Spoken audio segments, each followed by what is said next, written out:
Hello student, इस video से हम कॉन्ट्रैक्ट अकाउंट बनाना सीखेंगे। कॉन्ट्रैक्ट अकाउंट बनाते समय हमें सबसे मेन चीज़ ये याद रखना है कि कॉन्ट्रैक्ट कंप्लीट हुआ है या नहीं हुआ है, और अगर कॉन्ट्रैक्ट कंप्लीट हुआ है तो कितना % कंप्लीट हुआ है और कितना % कंप्लीट नहीं हुआ है। 4 तरीके से सवाल सॉल्व होते हैं कॉन्ट्रैक्ट के। पहली कंडीशन होती है कॉन्ट्रैक्ट कंप्लीट। अगर कॉन्ट्रैक्ट कंप्लीट होता है तो वहाँ पर कॉन्ट्रैक्ट प्राइस आएगी कॉन्ट्रैक्ट अकाउंट में, वरना कॉन्ट्रैक्ट प्राइस नहीं आती है। तो अगर कॉन्ट्रैक्ट कंप्लीट है तो कॉन्ट्रैक्ट प्राइस आएगी, नहीं तो नहीं आएगी। और दूसरी कंडीशन होती है कॉन्ट्रैक्ट अनकम्प्लीट। अनकम्प्लीट अगर कॉन्ट्रैक्ट होता है तो क्या करें, तो अनकम्प्लीट जब कॉन्ट्रैक्ट होता है तो इसकी 3 कंडीशन होती है। पहली कंडीशन होती है अप टू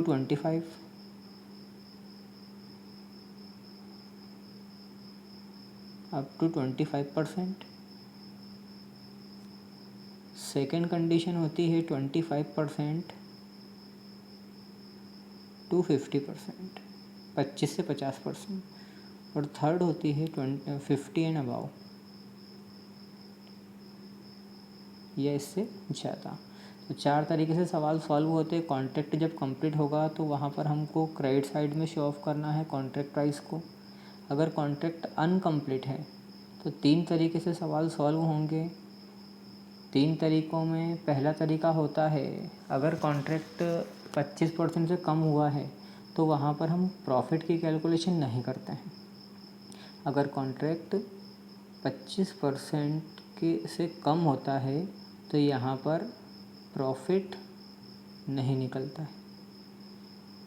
और अगर 25 से ज़्यादा होता है लेकिन 50 से कम होता है तो यहाँ पर फार्मूले का यूज़ करना पड़ता है। और अगर 50% से ज़्यादा काम होता है तो यहाँ पर भी फार्मूला लगेगा। फार्मूला लगाने के बाद जो अमाउंट निकलता है उसी को हम प्रॉफिट मानते हैं, और बाकी बचे हुए अमाउंट को हम वर्क इन प्रोग्रेस मानते हैं। तो इस सवाल को हम देखते हैं कि इसमें कौन सी कंडीशन फॉलो होती है। इसको हम कैसे पहचानें, तीनों में से कौन सी कंडीशन है। तो इसको पहचानने के लिए आपको 2 चीज़ों को देखना है, एक वर्क सर्टिफाइड और एक दूसरा कॉन्ट्रैक्ट प्राइस। दोनों के बीच में जो परसेंटेज होता है उसी से हम पता करते हैं कि कॉन्ट्रैक्ट कितना % कंप्लीट हुआ है। जैसे इस क्वेश्चन में यहाँ पर हमने किसी व्यक्ति से कॉन्ट्रैक्ट लिया 6 लाख रुपए में। अब 6 लाख रुपए का कॉन्ट्रैक्ट लिया है और यहाँ पर वर्क सर्टिफाइड है 1,20,000। वर्क सर्टिफाइड का मतलब होता है कि इतना % काम हो चुका है। अब 6 लाख का अगर कॉन्ट्रैक्ट है, आपका वर्क सर्टिफाइड 1,20,000 है, तो 6 लाख का जो 1,20,000 होता है वो होता है 20%। मतलब यहाँ इस सवाल में ये वाली कंडीशन फॉलो हो रही है। डायरेक्ट हम पता कर सकते हैं, 6 लाख का अगर हम 10% देखते हैं तो 60,000, 20% में 1,20,000। तो इस अकॉर्डिंग हमने पता किया कि यहाँ पर 25% से कम काम हुआ और 25% से कम काम हुआ है, मतलब यहाँ पर प्रॉफिट शो ऑफ नहीं होगा। ना तो ये कंडीशन यहाँ लगेगी ना ये। 20% काम हुआ है, 20% 25% से कम होता है, इसलिए प्रॉफिट की कैलकुलेशन हम यहाँ पर नहीं करेंगे। पर अब इसको कैलकुलेट कैसे करें, तो यहाँ फिर वही P&L का रूल ही फॉलो होता है। जितना भी खर्चा हम कर रहे हैं वो सब डेबिट साइड होगा। जो भी गुड्स मटेरियल वगैरह बचता है तो वो क्रेडिट में लिखेंगे।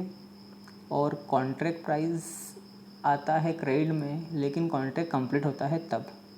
तो कॉन्ट्रैक्ट प्राइस से हमें यहाँ पर कोई भी लेना देना नहीं है, इससे कोई मतलब आपको नहीं है। इसका केवल यही यूज़ था कि कॉन्ट्रैक्ट कितना % कंप्लीट हुआ है, उसी के लिए इसका यूज़ था।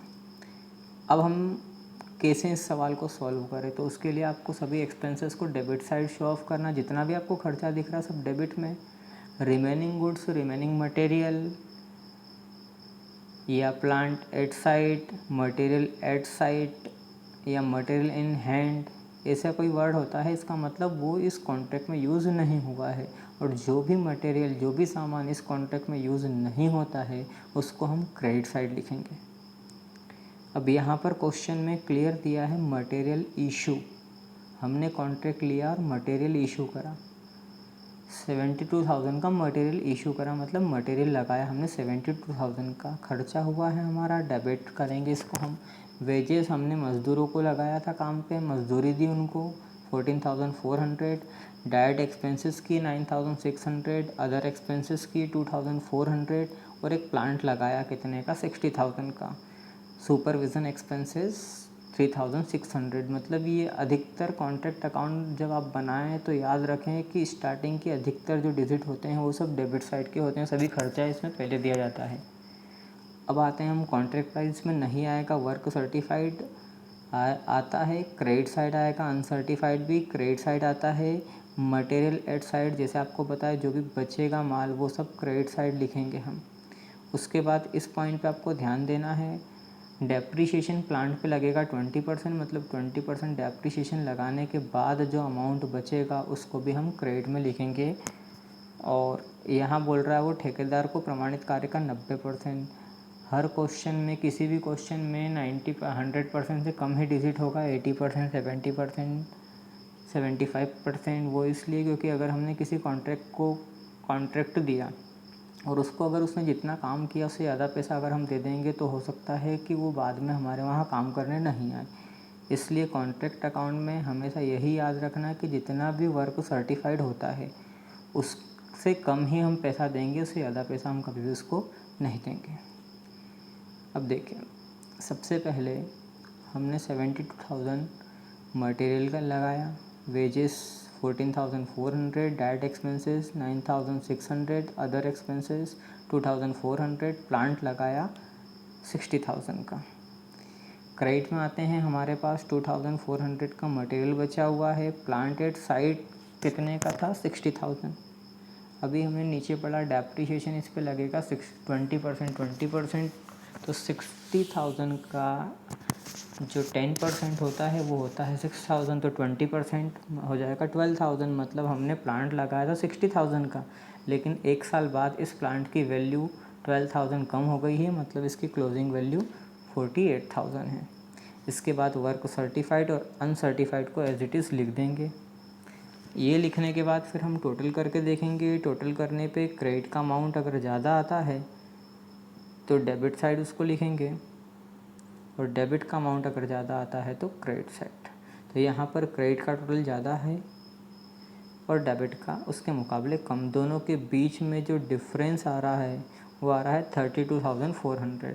जैसा अभी मैंने आपको बताया कि जब भी 25% से कम काम होगा तो वहाँ प्रॉफिट नहीं होगा, वहाँ आपको लिखना है work in progress. Work in progress, short में इसको WIP भी लिखा जाता है।